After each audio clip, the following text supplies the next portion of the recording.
Hi friends, வந்தியிலும் உறவுகள் அனைவருக்கும் வணக்கம். நம்மளோட சேனலில் வழங்கக்கூடியதுன்னு பார்த்தீங்கன்னா முற்றிலும் இலவசமான வரன் பதிவுங்க. ஸோ இந்த பதிவில் கூட உங்களுக்கான வாழ்க்கை துணை அமையலாம்.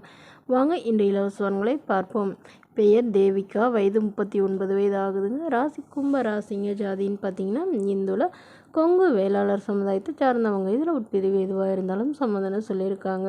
படிப்புன்னு பார்த்தீங்கன்னா எம்எஸ்சி எம்ஃபில் முடிச்சிருக்காங்க. இவங்க காலேஜில் லெக்சரராக வேலை பார்த்துட்ருக்காங்க, கவர்மெண்ட் காலேஜில். இவங்களோட திருமண நிலைன்னு பார்த்தீங்கன்னா 2ஆம் மனம் தாங்க. ஸோ வரக்கூடியவருக்கு ஃபஸ்ட்டாக இருந்தாலும் ஓகே, செகண்டாக இருந்தாலும் ஓகேன்னு சொல்லியிருக்காங்க.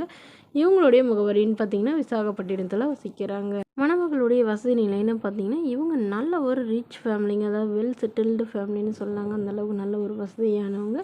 ஸோ இவங்க லவ் மேரேஜ் பண்ணிக்கிட்டு தாவும் இவங்களுடைய கணவருக்கும் இவங்களுக்கும் ஏற்பட்ட கருத்து வேறுபாடுனால பிரிஞ்சுட்டு தாவும் சொல்லியிருக்காங்க. ஸோ அதுக்கப்புறம் இவங்களுடைய கணவர் கேன்சர் தவறிட்டதாகவும் சொல்லியிருக்காங்க.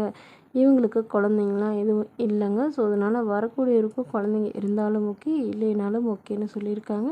ஆனால் கண்டிப்பாக ஒரு டிகிரி முடிச்சிருக்கணும், நல்ல நிரந்தரமான வேலையில் இருக்கணும் அப்படின்னு சொல்லியிருக்காங்க. தன்னை போலவே டீச்சர் லைனில் இருக்கிறவங்களுக்கு முன்னுரிமை அளிக்கப்படணும்னு சொல்லியிருக்காங்க. அதாவது ப்ரைவேட் ஸ்கூலாக இருந்தாலும் ஓகே தான்னு சொல்லியிருக்காங்க. ஸோ இந்த மணமகள் தன்னோட ஃபோட்டோ கொஞ்சம் மறைச்சி போடுங்கன்னு கேட்டதுனால ஃபோட்டோ கொஞ்சம் மறைச்சி போட்டிருக்காங்க. மணமகளுடைய அப்பா வீட்டோட மணமகனாக தான் வேணும்னு கேட்டிருக்காங்க. பொண்ணுக்கு ஒரு 50,000க்கு மேல் நகை போடுறதா சொல்லியிருக்காங்க. ஸோ இந்த மணமகளை உங்களுக்கு பிடிச்சிருந்தா கீழே உள்ள வாட்ஸ்அப் நம்பரை தொடர்பு கொள்ளவும். அடுத்த வரன் பேர் பார்த்திங்கன்னா மதுமதி, வயது 37 வயது ஆகுதுங்க. ராசி துலாம் ராசிங்க. ஜாதின்னு பார்த்தீங்கன்னா இந்துல கொங்கு வேளாளர் சமுதாயத்தை சார்ந்தவங்க. இதில் உட்பிரிவு எதுவாக இருந்தாலும் சம்மதம்னு சொல்லியிருக்காங்க. படிப்பு பிசிஏ முடிச்சிருக்காங்க. இவங்க ஹோட்டல் மேனேஜ்மெண்ட் படித்ததுனால அதில் வேலை பார்த்துட்ருக்காங்க. மாதம் 50,000க்கு மேலே சம்பாதிக்கிறதா சொல்லியிருக்காங்க. இவங்களோட திருமண நிலைன்னு பார்த்தீங்கன்னா செகண்ட் மேரேஜ் தாங்க. ஸோ வரக்கூடியவருக்கு ஃபஸ்ட்டாக இருந்தாலும் ஓகே, செகண்டாக இருந்தாலும் ஓகேன்னு சொல்லியிருக்காங்க.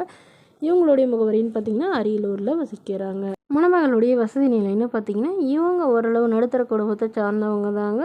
சொந்த வீடு இருக்கிறதா சொல்லியிருக்காங்க. அது இல்லாமல் ஒரு 2-3 வீடு வாடகைக்கு விட்டுருக்காங்க. அது இல்லாமல் நிலமும் அங்கங்கே இருக்கிறதா சொல்லியிருக்காங்க. ஸோ இவங்களுக்கு ஆல்ரெடி திருமணம் ஆயிடுச்சுங்க. திருமணமாகி கருத்து வேறுபாடுனால பிரிஞ்சு டிவோர்ஸ் பண்ணிட்டு தான் சொல்லியிருக்காங்க.